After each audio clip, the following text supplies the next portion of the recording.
But what I am here to tell you is that in this room, statistically, 10 of you know exactly what I'm talking about.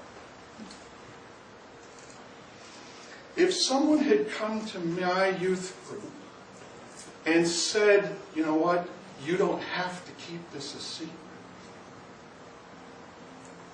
and I would have had an opportunity to find somebody who was safe that I could tell, maybe that 21 years, maybe that 37 years could have been a little more joyful. But nobody did. And so just a few years ago, God said, you know what? You need to get out there. And so I did. I started this ministry, and guess what happened? I got cancer. What? Whoa, time out. No, I'm a victim here. I don't need any more of this. And so we set the ministry back a little bit. Got through that. Got back on board. Said, I'm going to go out there and tell the whole world because everybody's going to want to hear this.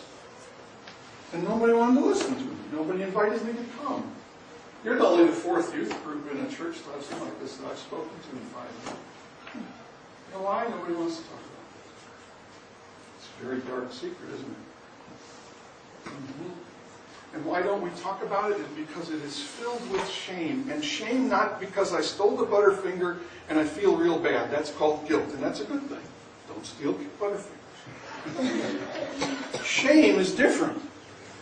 Shame is I'm horribly rotten to the core because I stole that Butterfinger. Do you see the difference? Shame is all about how bad I am and worthless I am. And the greatest thing to do that is when someone touches you inappropriately. Because it begins a lifetime of pain and suffering and damage and addiction, you name it. What you will begin to do is find a way to cover up that pain. Because sexual pain is the most difficult kind you can ever experience. That's why when Richard talks about sexuality in marriage, it's the greatest. So if your enemy is going to do something to take you down, what would he go after first? He would go after the thing that is the most powerful. And so what does he do? He goes after sexuality. That's the first point. If you've been touched inappropriately, you need to find someone you can trust. I was going to spend time on that, but I'm not going to go there. He did. Trust. Who could you trust? I couldn't trust anybody. At 13, who do you tell that you've been molested by an uncle who's a strong family member? Who would they believe, me or him? I'm 13. They're not going to believe me. They're going to believe him.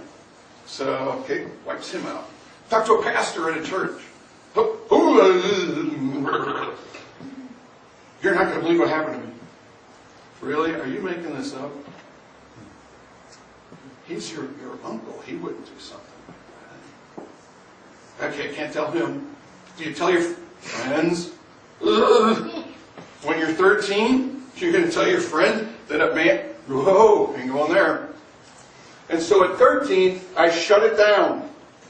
And then it became easier and easier and easier, year after year after year, to just keep it a secret. Until I just about exploded inside. Got out there, began to teach it, and guess what happened?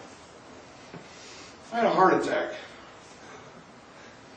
And laying on that table with the doctor leaning over saying something you probably don't want to hear.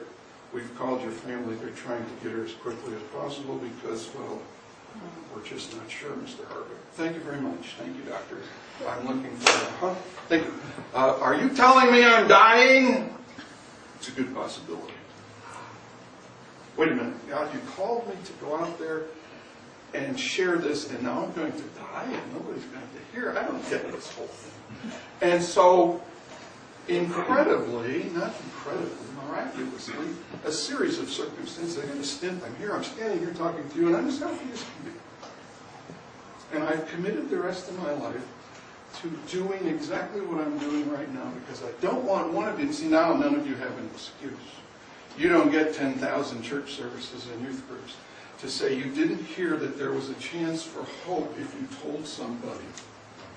Now it's up to you to take the opportunity. That's the first. long first point. Second point, the thing that scares me the most is that right now in this room you are being attacked, not in this room, outside of this room, but each one of you in this room is being attacked and assaulted by Satan's weapon of mass destruction. And he is going to destroy all of us very quickly if we can't get a handle on this, but we aren't going to be able to get a handle on it because it's impossible. Therefore, you will be seeing, exposed to, and, in my mind, sexually abused exactly the same way I was from 13 to 19. What are you talking about? Internet pornography. Internet pornography, I am finding, is having the exact same effect on 13, 14, 15, 16, 17, 18, and 19-year-olds that sexual abuse had on me at the same age.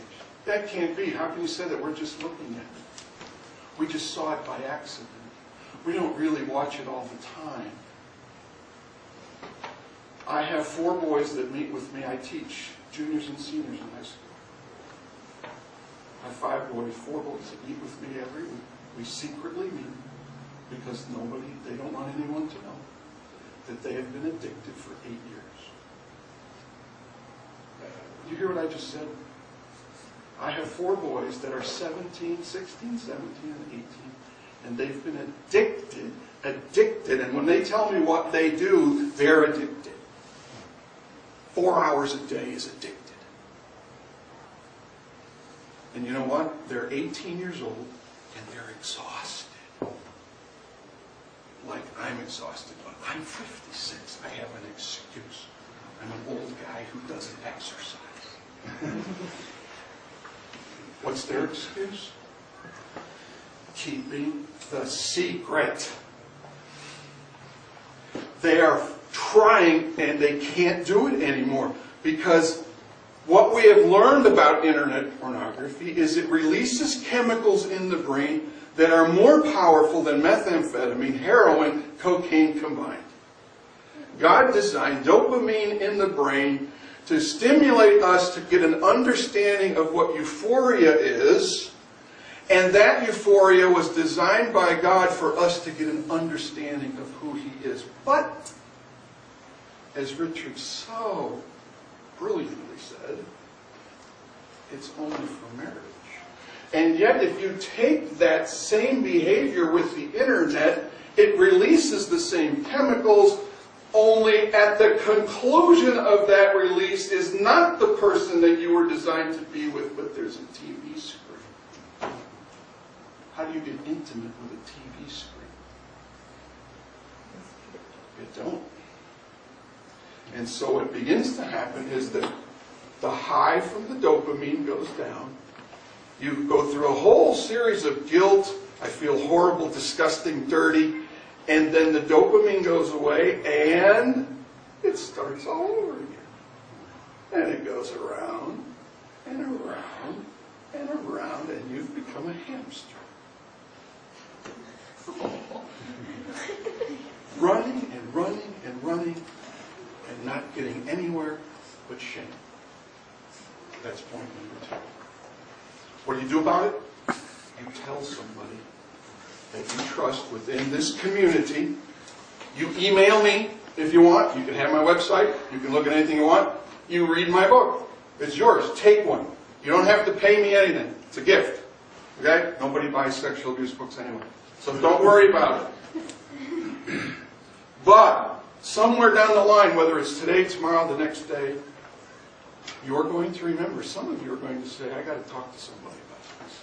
And you will have begun the movement to healing that I have been enjoying for the last few years.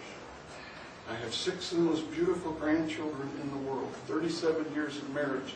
All of those things that Richard talked about that are good, I've experienced. But for the first time, the last 5 years, I've experienced them the way they're supposed to be experienced. You are wonderful. You listened to me for the whole time and nobody said anything. Lord, thanks. This is a great group. But somebody here has heard me and needs you right now. Give this church, this community, someone, just speak to their heart that they would be able to give safety and reach out to a great group of students who may be able to change San Leandro forever into a community that worships you. Amen? Amen. Nice to meet you all.